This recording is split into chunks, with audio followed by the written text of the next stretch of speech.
Hey Aviators, welcome back to another video, and today we're taxiing here at Linden Airport, and we're going to be showing you guys a little bit of some traffic patterns. So I'm just going to be showing a short animation that hopefully will simplify and clarify patterns, and maybe you'll get a better understanding for it.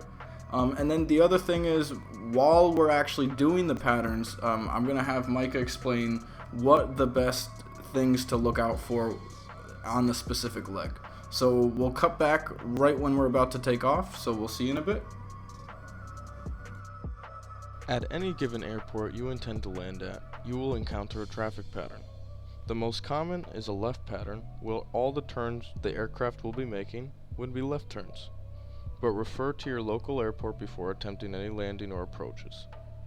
After each turn, the pattern is sectioned off by legs, and it is good practice for most pilots to announce their leg. The first being departure and upwind leg, followed by the crosswind leg. Then parallel to the runway you plan to land at is called the downwind leg, followed by the base leg and the final approach before landing. If you're at a towered airport, especially with two runways, one may have a right and a left pattern. As you can see, runway 2 left is a left pattern and runway 2 right is a right pattern.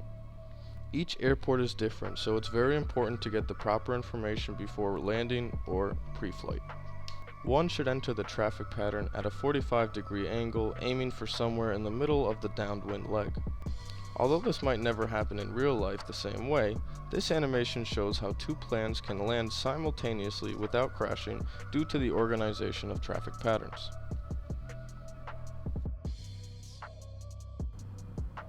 So we hope you enjoyed that small animation just to help you get a little bit more familiarized with traffic patterns if you aren't already. So we're on runway 27. I'm going to hand it off to Micah, and we're going to do the traffic pattern while he explains what you should be looking for in each leg. Okay, so at this point we're on the departure leg. You want to be maintaining your runway center line. You could look out in distance, find a reference point, or just look in your heading indicator to make sure it's 27. Also, we're going to be climbing up to 500 feet. It's 500 AGL. So generally you don't turn crosswind until you're 500 feet AGL. So if you're at an airport and your elevation's 100, you wouldn't turn crosswind until you're at 600 feet MSL. So that's just something to keep in mind. Maintaining your best rate of climb or best angle of climb, however you prefer to do it. I usually use best rate, and as we're going to be using best rate of climb throughout the video, which for this plane is around 80. Okay, so now we're turning to the crosswind leg. It's kind of like a climbing turn, so we're climbing from 500 now to basically traffic pattern altitude. Either you could get there either on the crosswind or on the downwind leg. And for this airport, it's 800. So as we're turning and leveling out, we're going to be looking kind of to out our left window, and we're going to be trying to figure out when's the best time to turn. It's called the 45-degree rule. So relative to your position, right, look towards the end of the runway where the numbers are, probably the 09 is the best reference point. And when you're 45 degrees away from that, when your wing makes a 45-degree angle from that point, it's probably the best time to turn downwind. Okay, so now we're coming down the downwind leg. We're parallel to the runway. We're at about cruising speed, which for this plane is about 100 miles per hour in this one.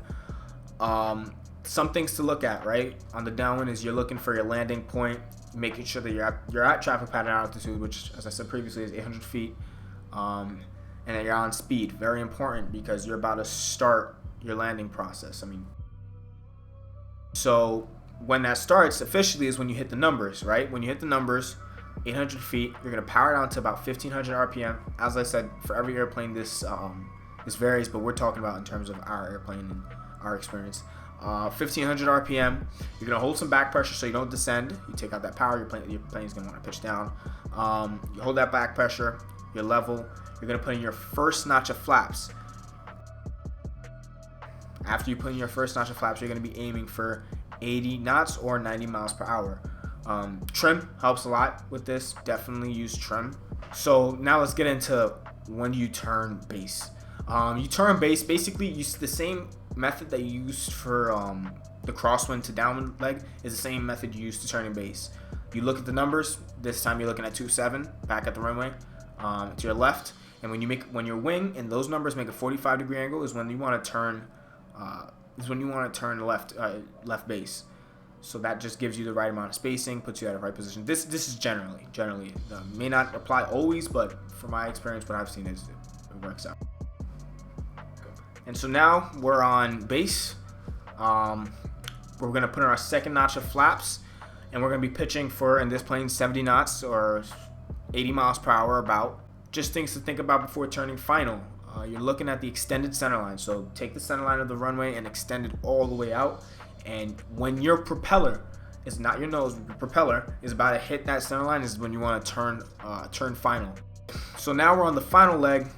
There is no left or right final. Keep that in mind. I was making that mistake a lot when I first started. So I don't know. As you can see here, we're a little bit to the right of where we're supposed to be. That can happen when you're not paying attention to when you're supposed to turn base to final. When that extended center line hits the propeller. Also, it varies with wind. So just always keep in mind where your wind's coming from. On the final leg, you want to hit your speed. Be on speed, because that pretty much will determine whether you float and land on the point that you designated for yourself to land on, basically. So also on the final, keep in mind this is where you're putting in your third notch of flaps, 65 knots steady. If there is wind correction, you put it in. Wind correction is aileron into the wind, rudder to keep you lined up. I know some people have different methods for it. That's the method I learned. The other method is called the crab method. And yeah, you just try to be stable until you hit your point and you're ready to level out. Something that actually really helped me while I was learning how to land the plane is knowing when to flare. I mean, timing the flare is just hard overall. I use the runway width. There's a point where the runway kind of expands, the sight picture kind of expands exponentially, and that's the point I use to flare and bring the nose up to the horizon, basically, or up to the end of the runway. I'm sorry, not to the horizon, up to the end of the runway. Hold it, and when that nose starts to fall, you just start to apply back pressure. Main wheels touch, and then your nose will touch. Thank you guys for watching again. We hope you enjoyed this video on traffic patterns, and we hope you learned something, and we'll see you in the next one.